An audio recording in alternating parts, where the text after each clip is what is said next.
ઢોસા ચાલુ ઢોસા. તો જય માતાજી મિત્રો, સ્વાગત છે તમારું આપણા આજના નવા બ્લોગમાં. મિત્રો આપણું નાસ્તા સેન્ટર ચાલુ જ છે મિત્રો.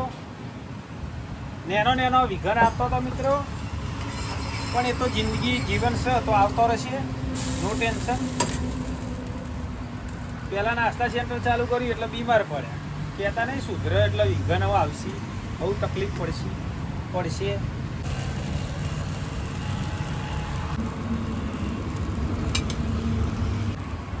પહેલાં નાસ્તા સેન્ટર ખોલ્યું એટલે બીમાર પડ્યા, પહેલું વિઘન એટલે બંધ કર્યું, પાછું ફરીથી ચાલુ કર્યું એટલે પાછો ગેસ થઈ રહ્યો, એટલે વિઘનો દબાઈને આવી રહ્યો. વારા પરથી એક વિઘન આવે, પણ આપણે હિંમત હારવાની નહીં, નાસ્તા સેન્ટર ચાલુ જ રાખવાનું મિત્રો. પછી પાછું નાસ્તા સેન્ટર ચાલુ કર્યું એટલે ગેસ થઈ રહ્યો મિત્રો. તો થોડા દિવસ ઇડલી બંધ કરીએ, ઢોસા બનાવું અને વ્હાઈટ ચટણી આલું હંગાત ને લાલ મરચું આલું. તીખું કોઈને જુઓ તો મરચાંની ચટણી આલું, બાકી નારિયેલની વ્હાઈટ ચટણી હંગાત આલું ઢોસા હંગાત. તાર હોય જ ખાવાનો બેટી? હા,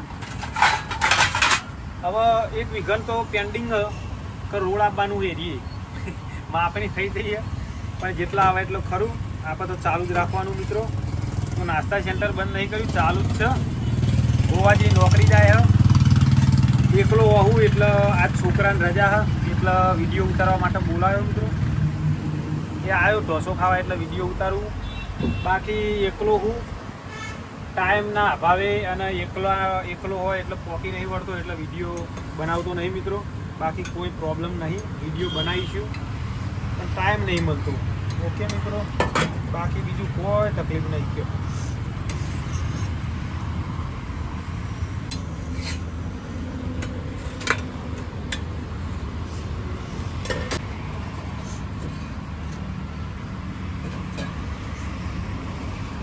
આવી રીતના નારિયેળની ચટણી આલું અને કોઈને તીખી ખાવી હોય તો હંગાત તીખી ચટણી આલું, જેને જેટલી જોવો એટલી આલું ઢોસા હંગાત. ઓકે મિત્રો, પાર્સલમાં 5 રૂપિયા વધારે લઉં ખાલી.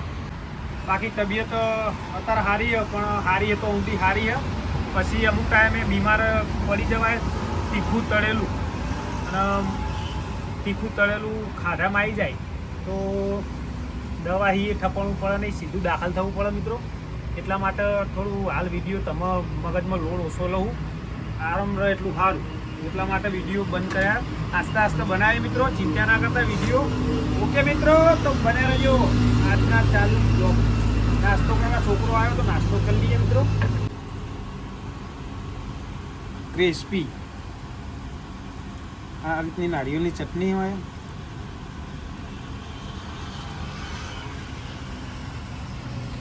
ચલો તમે પણ ચલો મિત્રો, નાસ્તો કરવો હોય તો આવી જાઓ. ચાલુ